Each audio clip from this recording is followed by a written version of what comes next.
addendum. So the recommended action would be authorize the mayor to sign that addendum to the contract for district court. I have a question about this. So they are changing it from actual costs to just an estimated cost?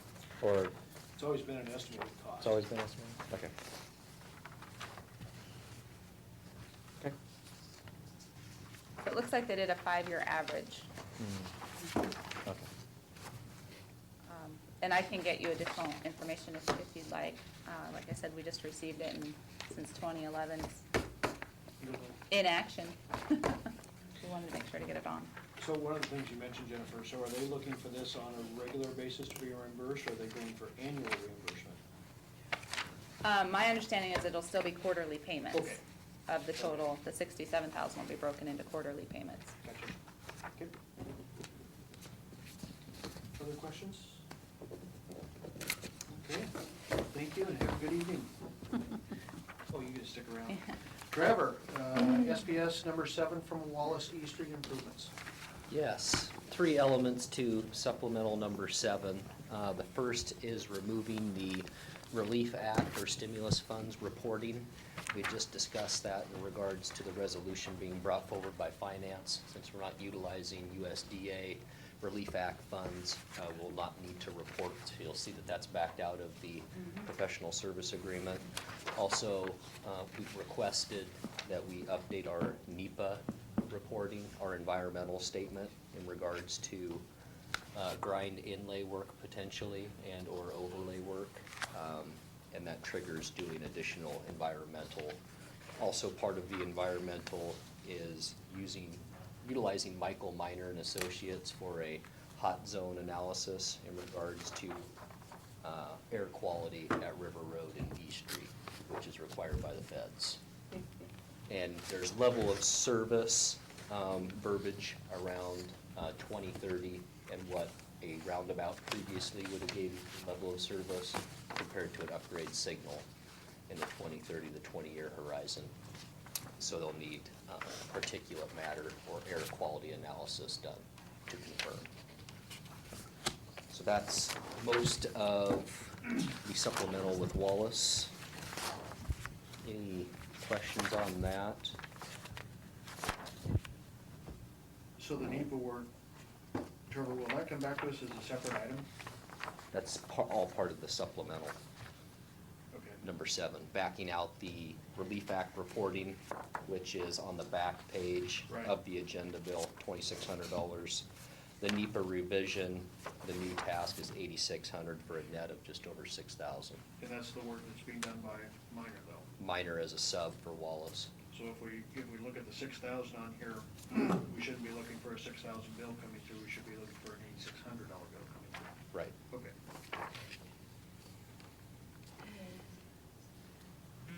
Questions? Well, okay, so we're being deemed basically for this air quality hotspot analysis because we pulled the roundabout out of the project. It's part of the CMAQ funding from the feds. So it's still eligible for the $1.2 million that we were awarded. But the change of the intersection, what we're actually going to construct from roundabout to upgrade signal, changes the level of service for that intersection. So we still have a dedicated center turn lane for simultaneous queuing for turning, but without the free flow of traffic via a single lane roundabout, the level of service drops off drastically in the 20-year horizon. So it's around air quality. So they say. That's what the feds are requiring of the city for obligating air quality dollars. Other questions? Don't shoot the messenger. Yeah. So if I understand it correctly, if we accept the Fed's recommendations, we get by for nothing, but if we change their recommendations, we have to do additional studies at our own cost. That's what this reflects. Thank you. Okay, refund of a cemetery lot buyback. Yes, routine business, request by Dorothy Burchett. I believe it's lot 85, via municipal code. She is able to get paid back what she originally paid for the lot, which is a council action. So you'll have that on consent agenda for the 18th.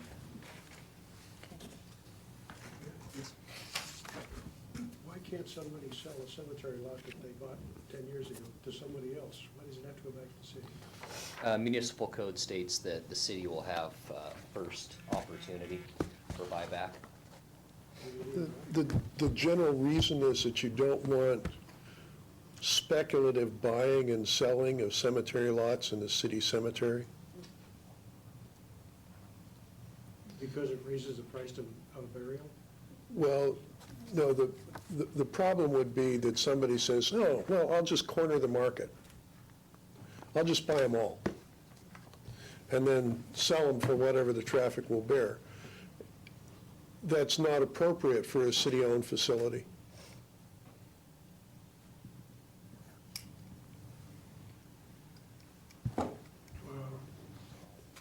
Why not?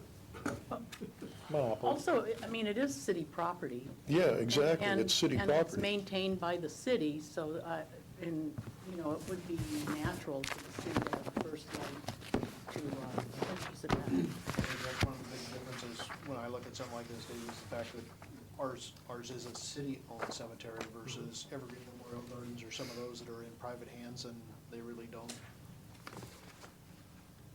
get into those issues. I've never seen somebody trying to corner the market on cemetery lots. I was just wondering. Only in LA. Oh, I see. Only in LA, Woodside or whatever it is, Thank you. Woodlawn. So we can pull the municipal code for your reference. That would help, just to see what it does currently state. I don't think I need it. Okay. You've covered it very well. I just didn't understand the purpose of it. Now, I get it. I'm not sure I agree with it, but I get it. One other quick question on these, specifically on these items. Does council even care to see these come through workshop or just to go on to consent agenda for action? Consent agenda. Consent agenda's fine with me. That one. Just a comment, Dave, another thing is, I know that we do maintain records of, you know, and that is of real importance to family members, you know, near and far and in the future.